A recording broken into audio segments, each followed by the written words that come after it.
नमस्कार दोस्तों, आशा है कि आप सभी खुश होंगे। आगे महारथी कर्ण के जीवन से जुड़ी कुछ घटनाएं बताए उससे पहले हमारे YouTube channel the incredible Hindu में आप सभी का स्वागत है।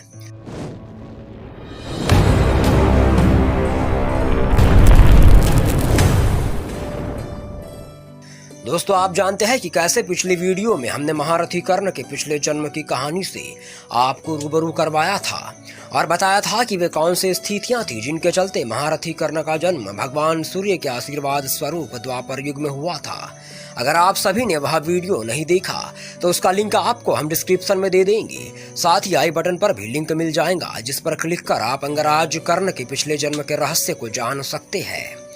साथियों, आप सभी जानते हैं कि महाभारत काल में अनेकानेक शक्तिशाली महान योद्धा हुए जिन्हें जीत पाना लगभग असंभव था। इसी कड़ी में एक नाम सूर्यपुत्र कर्ण का भी आता है, जिन्होंने अपने सामर्थ्य का लोहा संपूर्ण आर्यव्रत में मनवाया था। इतिहास सदैव कर्ण को दानवीर, संयमशील और चरित्रवान पुरुष के रूप में जानता आया है, लेकिन कई बार इंसान की अच्छाई ही उसके पतन का कारण बन जाती है। तो आज हम आपको कर्ण के साथ उत्पन्न हुई ऐसी 5 घटनाएं बताएंगे जिस वजह से कर्ण को पराजय का सामना करना पड़ा था और कुरुक्षेत्र की युद्ध भूमि में कर्ण अंततः वीर गति को प्राप्त हुए। उससे पहले आप हमारे YouTube चैनल को सब्सक्राइब कर ले ताकि हमारे चैनल से जुड़ी अपडेट आपको मिलती रहे। चलिए बात करते हैं पहली घटना की। दोस्तों, कर्ण बाल्यकाल से ही धनुर्विद्या सीखना चाहते थे, जिस हेतु उन्होंने गुरु द्रोणाचार्य की तरफ रुख भी किया था, लेकिन द्रोणाचार्य ने उन्हें सिखाने से मना कर दिया। इसके पीछे के कारणों को हम आपको अगली वीडियो में बताएंगे। लेकिन गुरु द्रोणाचार्य के मना कर देने के उपरांत कर्ण भगवान परशुराम के पास जा पहुंचे, लेकिन भगवान परशुराम सिर्फ ब्राह्मणों को ही शिक्षा दिया करते थे, जिसका भान कर्ण को भली भांति था, जिसके चलते कर्ण ने अपने वेश को ब्राह्मणों की भांति बना लिया और भगवान परशुराम से शिक्षा की मांग की। जहां मिन्नतों उपरांत भगवान परशुराम ने कर्ण को शिक्षा देने की बात मान ही ली, जिसके बाद महारथी कर्ण ने भगवान परशुराम से समस्त अस्त्र शस्त्रों का ज्ञान प्राप्त किया था। लेकिन एक दिन जब भगवान परशुराम कर्ण की जांघ पर सर लगाकर आराम कर रहे थे, तभी एक कीड़ा कर्ण की जांघ पर डंक मारने लग जाता है, जिससे रक्त के रिसाव के साथ कर्ण को असहनीय दर्द का भान होता है। किंतु गुरु की निंद्रा भंग न हो, इस हेतु कर्ण टस से मस नहीं होते। कीड़े के डंक के लगातार प्रहार से रक्त का अत्यधिक रिसाव होने लगता है, जो भगवान परशुराम को महसूस होता है और वे चेत जाते हैं। और जब पूरे दृश्य को देखते हैं तो कर्ण से कहते हैं कि कर्ण, एक ब्राह्मण में इतना संयम नहीं हो सकता, अपना वास्तविक परिचय दो। जिसके बाद कर्ण गुरु परशुराम को अपना परिचय देते हैं। वहीं परिचय सुनने के उपरांत भगवान परशुराम क्रोधित होकर कर्ण को श्राप देते हैं कि कर्ण, तुमने छल करके मुझसे विद्या का अर्जन किया है। जिस समय तुम्हें इसकी अत्यधिक आवश्यकता होगी उस समय तुम विद्या भूल जाओगे। और इस तरह गुरु के श्राप के फलस्वरूप कर्ण अर्जुन युद्ध में कर्ण विद्या भूल जाते हैं, जहां उनका अंत होता है। लेकिन श्राप देने के उपरांत जब भगवान परशुराम कर्ण की झूठ की व्यवस्था से परिचित होते हैं तो उन्हें विजय धनुष देते हैं, जिसके रहते कर्ण को कोई नहीं हरा सकता था। लेकिन अर्जुन से युद्ध के समय जमीन में कर्ण के रथ का पहिया धंस जाने की वजह से विजय धनुष कर्ण के हाथ से छूट जाता है और यह भी कर्ण की पराजय का एक कारण बना था। अब बात करें दूसरी घटना की, तो आपको बता दें कि इतिहास सदैव कर्ण को महादानी दानवीर कर्ण के नाम से संबोधित करता आया है। शास्त्रों में निहित जानकारी के अनुसार सूर्य के तेज के समान मुख वाले कर्ण प्रतिदिन प्रातः के समय सूर्यदेव को अर्घ्य दिया करते थे, जहां आज भी सूर्यदेव को अर्घ्य देना बेहद शुभ माना जाता है। अर्घ्य देने के पश्चात कर्ण हमेशा दान करते थे और उस समय उनसे जो कुछ मांगता कर्ण दान स्वरूप उसे उस चीज को दे दिया करते थे। दोस्तों, आपको बता दें कि कर्ण शक्तिशाली कवच और कुंडल के साथ जन्मे थे, जो उनके शरीर का एक हिस्सा थे। ऐसा माना जाता है कि कवच और कुंडल के रहते कर्ण को जीत पाना असंभव था। जिस तरह कर्ण सूर्यदेव के प्रसाद और उनके मानस पुत्र थे, उसी तरह द्वापर में अर्जुन भी इंद्रदेव के मानस पुत्र थे और इंद्रदेव इस बात से भली भांति परिचित थे कि कर्ण के कवच कुंडल के रहते उनके पुत्र का जीत पाना संभव नहीं है। लेकिन आपको बता दें कि इतिहास में कभी भी अर्जुन ने नहीं कहा कि उसकी जीत के लिए कर्ण के साथ छल किया जाए। लेकिन अर्जुन जैसे महारथी को इतिहास में सदैव इस बात की सहानुभूति मिली कि कर्ण के साथ हुए छल की वजह से अर्जुन कर्ण का वध करने में सफल रहे हैं। खैर, हम पुनः अपने विषय पर आते हैं। कर्ण की दैवीय शक्तियों से भली भांति परिचित इंद्रदेव ने कर्ण के साथ छल करने की योजना बनाई और जब कर्ण सूर्यदेव को अर्घ्य देने के पश्चात दान देने आए, उस समय दान पाने वालों की गिनती में इंद्रदेव साधु का वेश धारण कर शामिल हो गए, जिसके बाद इंद्रदेव ने कर्ण से कहा कि हे दानी पुरुष, आपकी दानवीरता की कहानियां सुन मैं आपके पास आया हूँ और मुझे आशा है कि आप मेरे द्वारा मांगे गए दान का स्वीकार करेंगे। लेकिन इससे पहले आप इस बात से संतुष्ट हो जाए कि मेरे द्वारा दान मांगने के बाद आप उसे देने हेतु प्रतिबद्ध रहेंगे। साधु रूपी इंद्रदेव की बात सुन कर्ण ने कहा कि हे महात्मा, आप दान की कामना करें, मैं प्रतिबद्ध हूँ। जिसके बाद इंद्रदेव ने कर्ण से उनके कवच और कुंडल का दान मांग लिया। साधु के मुख से ऐसे दान की कामना सुन कर्ण चकित हो उठे, लेकिन क्षण पश्चात उन्होंने अपने शरीर से अपने कवच और कुंडल उतारकर इंद्रदेव को दान कर दिए। जिसके बाद इंद्रदेव अपने वास्तविक रूप में आए और कर्ण के सामने खुद को लज्जित महसूस करने लगे।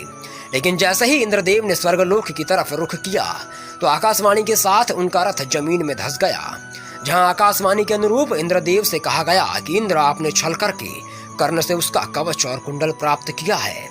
आपको कवच की शक्ति के तुल्य ही कर्ण को कोई वरदान या शक्ति देनी होगी, जिसके बाद ही आप स्वर्गलोक की ओर गमन कर पाएंगे। जब इंद्र ने कर्ण से वरदान मांगने को कहा तो कर्ण ने इंद्रदेव से कहा कि हे इंद्रदेव, कर्ण सिर्फ देना जानता है, लेना नहीं।